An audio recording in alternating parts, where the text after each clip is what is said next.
Imagine that from one day to the next, you find yourself in a completely different world. Without technology, without internet, without civilization, an endless wilderness stretches all around you, an ancient world where survival is the ultimate law. You can feel the humidity of a tropical forest in the air, the ground trembles under your feet, and somewhere in the distance you can hear the deep roar of a creature that you have known only from documents and books.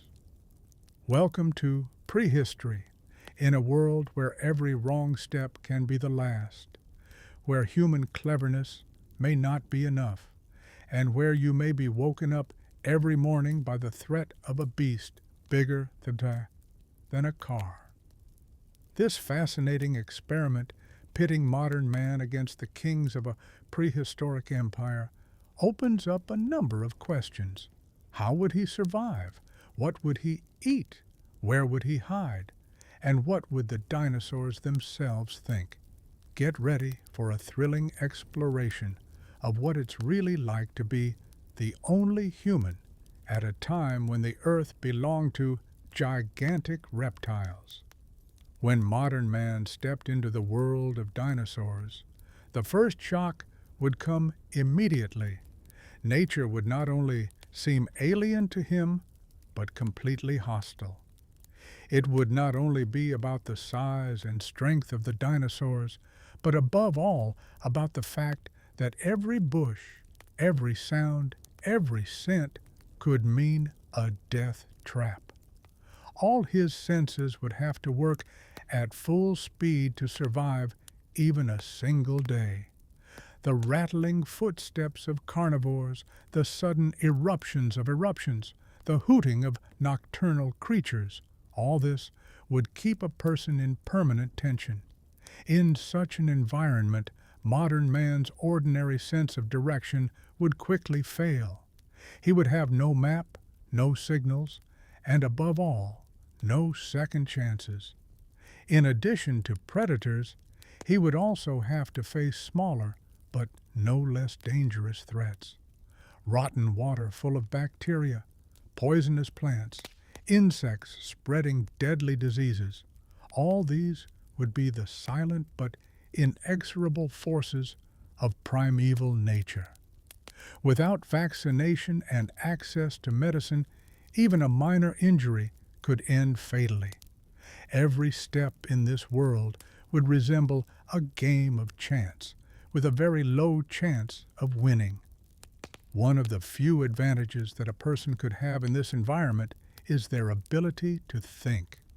Unlike dinosaurs, who were primarily driven by instinct, modern man is able to plan, analyze, and improvise.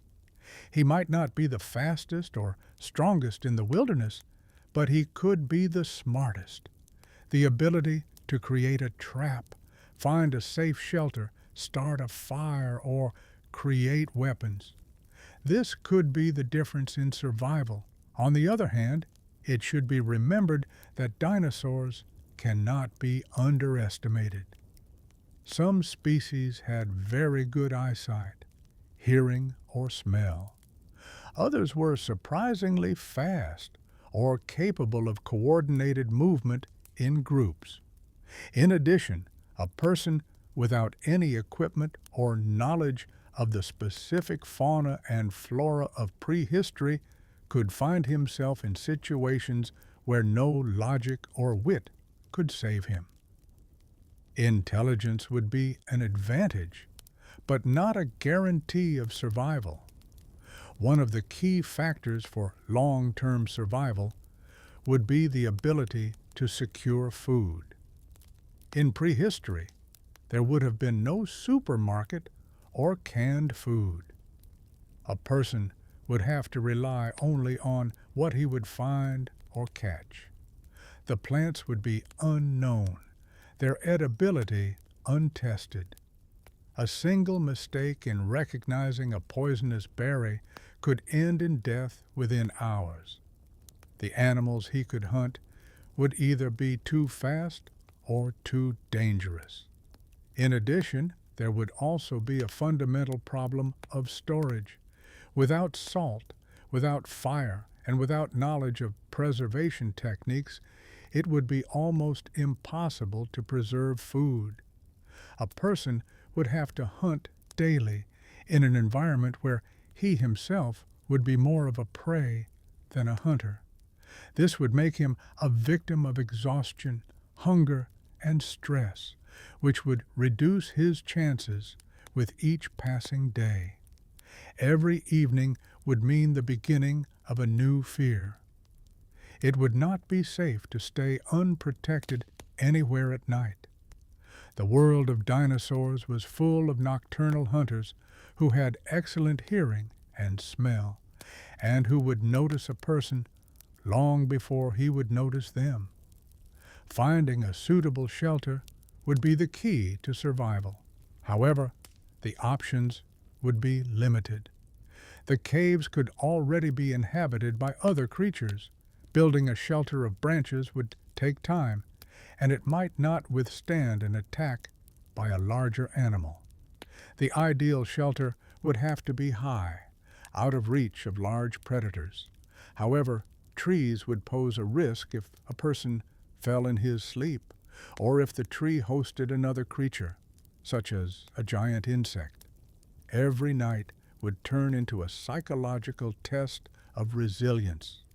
Can a person go sleepless in such an environment? And what happens if one day he accidentally falls asleep in the wrong place at the wrong time? He accidentally falls asleep in the wrong place at the wrong time.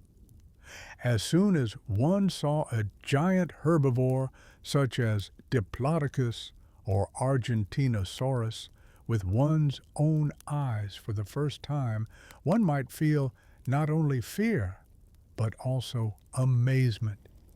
These creatures were not predators, and yet their size commanded respect. Every step they took made the ground vibrate. Every turn of their neck could inadvertently hurt anything smaller near them. One would have to be constantly on the lookout, because even if these giants had no intention of killing, their bodies would be so massive that they could crush a person without any warning. The sight of these herbivores would be fascinating, but at the same time it would remind us that man is not the master of creation here. Trying to get closer or interact would be foolish. And although these giants fed on plants, they could be extremely territorial or protect their young in an aggressive way. What would look like a peaceful colossus could turn into a danger with destructive power in an instant. If herbivores commanded respect, then carnivorous dinosaurs represented pure terror. For example, to meet a Spinosaur in wetlands, or to be seen by a pack of Deinonychus in the undergrowth, would mean almost certain death.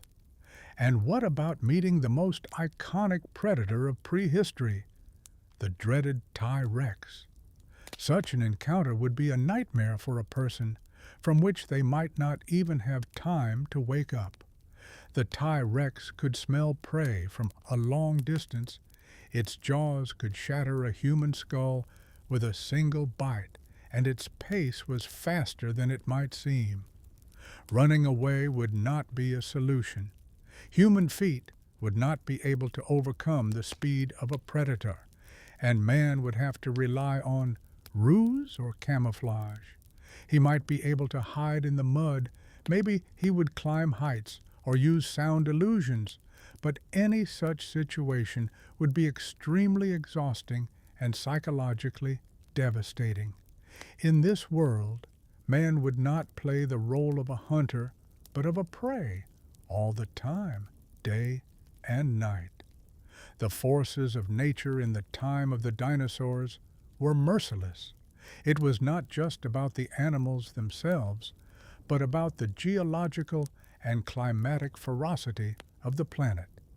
Active volcanoes spewed hot lava, Earthquakes could destroy entire forests, and violent tropical storms could lift winds that broke trees like toothpicks. A person accustomed to a stable climate would find it difficult to bear extreme temperature fluctuations, high humidity, and sudden changes in weather. Every day could be different. Silence and sun in the morning, hellish downpour and windstorm in the evening. In addition, it would be very difficult to find shelter from such weather. Caves could be flooded in a moment. The treetops would provide minimal protection, and the open terrain would be exposed to lightning or mud avalanches. Surviving here meant being constantly on the move, adapting to every change, and seeking a new refuge until the next calamity struck. Survival is not only about the body, but also about the mind. A long-term stay in prehistory without the possibility of communication, without any hope of salvation, and without the support of other people would have a destructive effect on the modern psyche. One would face deep loneliness, a constant fear of death, exhaustion, and a sense of helplessness. The brain would begin to create illusions, hear voices, see shadows, and real danger would mingle with inner demons. In such a situation, a person could lose the ability to think rationally. He could stop hiding, stop looking for food, or even head toward certain death. A mental collapse would be as dangerous as any predator, maybe even worse, because it would come not from the outside, but from the inside. In this world, only those who could control their mind would survive. In a desperate quest for survival, man might try to establish relationships with some smaller or more peaceful creatures.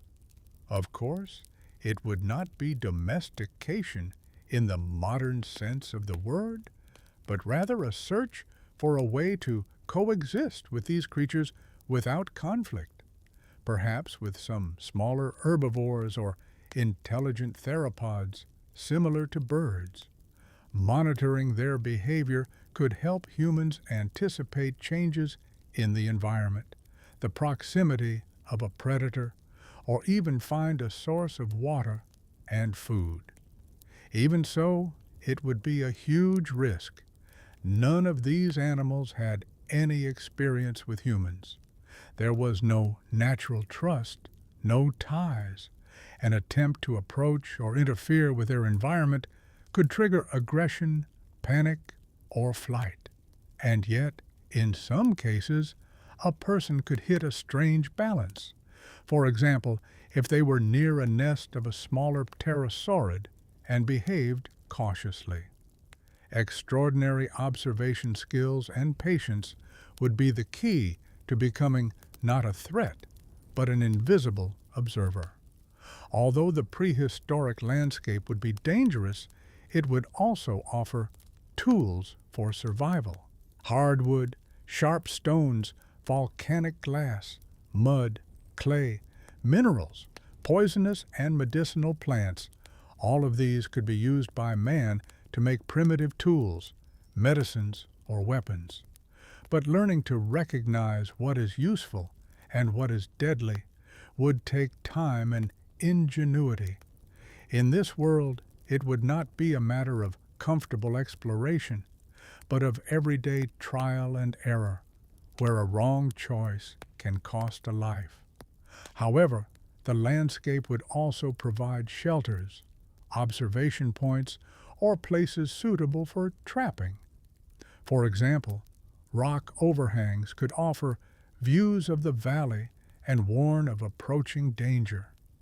Termite mounds could serve as food and as an indicator of moisture. Everything would depend on the ability to observe, learn, and apply new knowledge quickly, because a second chance would often not come.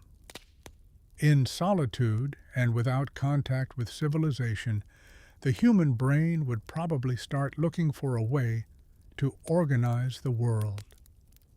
A primitive marking system could be created using stones, branches, grooves, or growths on trees. The signs would serve for orientation, reminders, warnings about predators, or as an attempt to create a sense of order. They could resemble runes, pictographs, or simple directional signals. Such a language would be his alone, but it would be of great importance, not only practical, but also psychological. In addition, one could resort to singing, rhythmic beating, or other forms of sound communication, not for another person, but for oneself. In the silence of prehistory, sound would have functioned as a consolation, as a confirmation of one's own existence. In extreme cases, one could begin to personify the surrounding landscape, give names to creatures, create one's own mythology. It would be a desperate but deeply human attempt not to lose oneself. The moment a person accepts the fact that he may never return, he could try at least one thing: to leave a trace. A message carved into a rock, a sketch on the wall of a cave, a painting made of clay and ash. All this could be his last attempt to tell someone from the future, "I was here." It would no longer be a hope of salvation, but a need not to disappear without a trace, not to lose one's story. Such an act could be the last force that keeps a person alive, a goal that goes beyond the daily struggle. The paintings would depict not only dinosaurs and landscapes, but also inner feelings, fear, loneliness, courage. They would become a bridge between the world of the past and the world of the future, a testimony to the fact that even in the times of predators and volcanoes, there was someone who thought, created, and dreamed. Let's imagine that a person would not return, that he would have spent years, decades in prehistory, or even founded a new line here. Such an existence would necessarily lead to evolutionary changes. The body would have to adapt to different conditions. Over time, the composition of the muscles would change. The skin could darken and coarsen due to the harsh sun and mechanical stress. The eyes would adjust to the low light of the undergrowth and constant tracking of movement. But there would also be cultural changes. Survival would generate a new system of behavior, symbolism, perhaps even the foundations of a new language or cult. If man survived in the long term, his descendants would no longer be modern humans, but a new species, a hybrid of a civilized creature and a wild survivor. Isolated from technology, society, and culture, he would become a creature that would come from modern times, but become a product of pure Darwinism. Although it may seem that man would have been just a passive survivor in prehistoric times, we cannot forget the hypothetical reaction of the dinosaurs themselves. Would they perceive him as an intruder, prey, or just another harmless animal in their territory? Predators would probably quickly realize that this creature behaves differently, that it doesn't smell like the others, that it moves with suspicious caution, that it defends itself in a predictable way. This could lead to them starting to hunt it purposefully or, on the contrary, avoiding it. A different dynamic could arise in herbivores. If a person lived for a long time near certain species, he could observe them, and they could observe him. Perhaps there would be a form of tolerance between them, a brief exchange of glances when watering at the river. Of course, there would be no interspecies empathy here, but pure pragmatic coexistence. But even that would mean hope for a person. Hope that he is not completely alone in this world. Let's imagine the last completely different variant, that someone from the future discovers his traces, fossilized bones with a strange skull shape, handmade stone tools in a place where, according to geology, no humans could ever live, or even cave paintings showing giant reptiles alongside a human figure. The scientific community of the future would be shocked. Chronological history would be questioned. New theories about time and space would be opened. Maybe the one person who once stayed here would become a legend. The thought would no longer have any meaning to him, but he would have achieved immortality in his lonely mission. His footprint would remain, not as a ruler, not as a hero, but as a witness to a time that did not belong to him, and yet he managed to live in it. And that would be the most remarkable thing about the whole story, that at a time when the world was governed by force and instinct, a single man stood up to all the rules on his own. If modern humans had the opportunity to intervene in the world of dinosaurs, perhaps by transmitting diseases, influencing the ecosystem, or even altering food chains, they could cause catastrophic consequences. Even a single individual from our time could upset the evolutionary balance if he managed, for example, to hunt key species or spread a new organism. Anything he would do could resonate millions of years into the future. Even just stepping on a nest could change the future development of one particular genus. This raises a fundamental question. Does he have the right to change a world that does not belong to him? What would initially be just an attempt to survive could turn into a very serious dilemma. Every human act, whether intentional or not, could rewrite the history of the entire planet. Perhaps a species that was originally supposed to survive would become extinct, or another would survive longer than it should. And if humans were present at the time of mass extinction, they could become the last witness, or even unintentional catalyst, of what was happening. Such a role would put him in a position for which he was not prepared. Not a survivor, but an actor in a prehistoric fate. Imagine if you were in this world with something from our time, perhaps a mobile phone, a lighter, a solar panel, or a pocket knife. Such items could be a huge advantage at first. The mobile phone could serve as a flashlight, as a mirror, or as an information storage space. A pocket knife would be extremely valuable for survival. A solar panel would extend the life of the device, and even a simple reflective object could confuse predators or attract the attention of other animals. The problem is that most of today's technology is designed for use in a world where infrastructure and service exist. As soon as the battery dies, the display tears, or the circuitry is damaged, everything becomes worthless. Technology could even backfire on humans, attracting predators with sound or light, causing a fire, or relying too much on the illusion of safety. In the end, these artifacts might not help survive. They would only delay the inevitable. And this would be the greatest finding for man, that in prehistoric times the real weapon is not technology, but adaptability. In a purely hypothetical scenario, where a person manages to return to modern times, for example, thanks to a portal, a scientific experiment, or an unknown phenomenon, the return would not be a happy ending.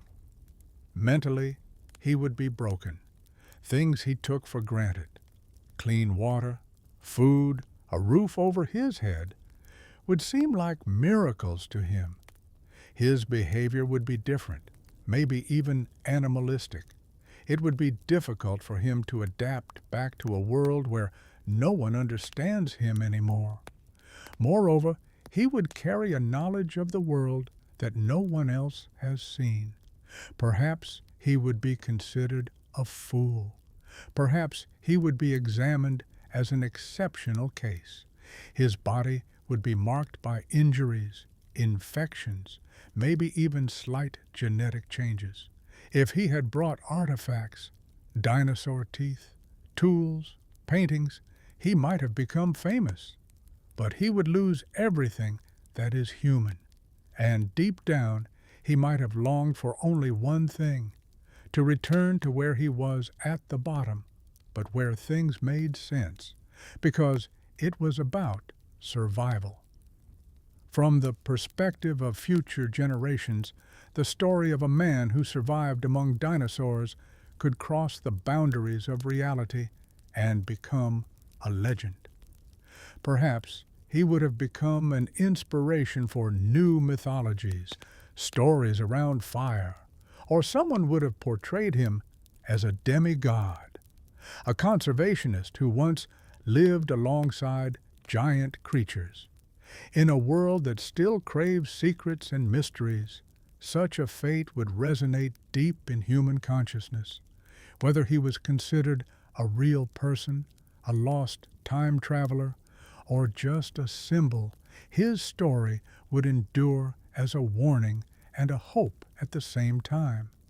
If you are interested in this insight into the prehistoric world, don't forget to subscribe so that you don't miss any other expedition to the distant past. Every view and comment helps this channel grow and bring even more fascinating insights into the world of dinosaurs. Thanks a lot.